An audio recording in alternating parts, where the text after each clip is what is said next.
What more can be said about George Lucas's wonderful, groundbreaking movie, Star Wars? Who knows? But there are plenty of great anecdotes and facts about its making. I'm Stephen Archibald, and welcome to my movie podcast.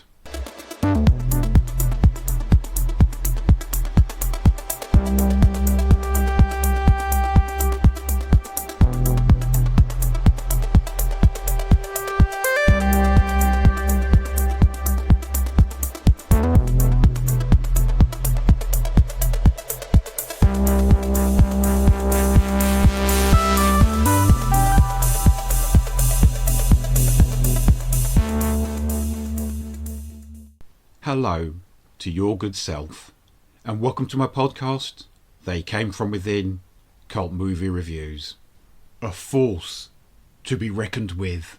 Star Wars 1977. The cinema blockbuster had truly arrived in 1975 with Steven Spielberg's Jaws. A couple of years later, it would be eclipsed by his buddy George Lucas's movie, Star Wars, also known as Star Wars Episode 4, A New Hope, the tale of a young farm boy who'd link up with a Jedi Master, as well as a cocky smuggler and his gigantic hirsute companion in order to save a beautiful princess and the universe itself from the Galactic Empire and its ultimate weapon, the Death Star.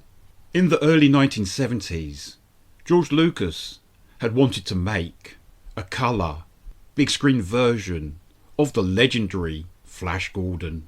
Despite being supported by his friend Francis Ford Coppola, he failed to secure the rights. George then decided to make his own variation on Alex Raymond's much-loved sci-fi creation. In 1973, he started working on a script which would become Star Wars. Lucas's first attempt at a science fiction movie was the sombre THX 1138, which starred the excellent Robert Duvall and was released in 1971. George was determined that his next stab at the genre would be more rousing, more adventurous. Lucas's screenplay went through many changes between 1973 and 1976. In fact, it wasn't finalised until the March of 1976, the month in which shooting began on the movie itself. During various stages of the script's development, the Luke Skywalker character was either going to be a girl, a 60-year-old man, or a dwarf, and Han Solo was going to be an alien or a black human being. It said black actors were auditioned for the part at one stage, including a dashing gentleman named Billy Dee Williams, who of course would play Lando Calrissian in the next two Star Wars films, as well as in The Rise of Skywalker in 2019. Like most other fans of the saga, I can't imagine anyone else but Mark Hamill, Carrie Fisher and Harrison Ford in the key roles. But, as with any other movie project, it could have been very different. Mark Hamill only went to audition for the part of Luke Skywalker after it was suggested to him by his roommate at the time. That person was Robert Englund, who'd failed to secure the part. A decade later, he'd find fame anyway, playing Freddy Krueger in the Nightmare movies. Mark Hamill's casting session was rather intriguing. George Lucas and Brian De Palma were holding joint auditions. It looked like the choice for Luke Skywalker was between Hamill and another blonde actor called William Katt. As we know, Mark won out. As for William Katt, well, De Palma picked him to play the unfortunate Tommy Ross in his big screen adaptation of Stephen King's Carrie.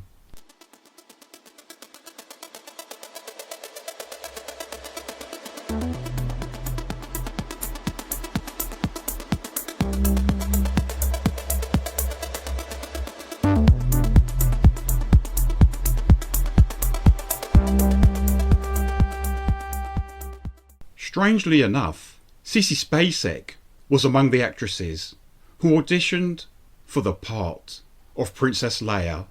She may not have bagged it, but Brian De Palma also nabbed her for the title role in Carrie.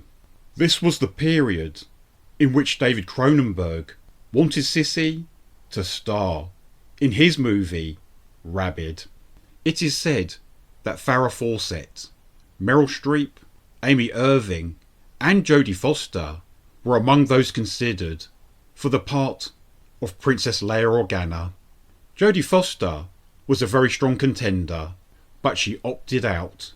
She wanted to honour her Disney contract for making Freaky Friday. Anyhow, had Jodie been cast, the role would have changed completely. For one thing, there would have been no romantic complications for the character, seeing as Jodie would have been around 13 years old when shooting began on the film. As for Amy Irving, well, like Kat and Miss Spacek, she also wound up in Carrie. Sticking with her namesake, Carrie Fisher was just 19 years old when she started playing the coveted role. As for Harrison Ford, he wasn't even supposed to be part of this movie. George Lucas wanted there to be no known stars in the main roles, and seeing as Ford was in Lucas's American Graffiti, he was originally excluded. However, Harrison was given the task of reading Han Solo's lines, whilst other actors were being screen tested. It soon became very clear that Ford was ideal for the role. And now, onto the movie's literally larger-than-life characters. There aren't many actors around of giant stature. Even so, the amiable Englishmen David Prowse and Peter Mayhew were found. Prowse was a bodybuilder who would pop up in the odd movie or TV show, as well as being the Green Cross Code Man. And the gentle giant, Peter Mayhew, was a healthcare assistant at Mayday Hospital in Croydon, Surrey. Each man was asked what type of role they'd like to play. Peter wanted to be a good guy, and David a villain. Naturally, Mayhew became Chewbacca, and Prowse Darth Vader.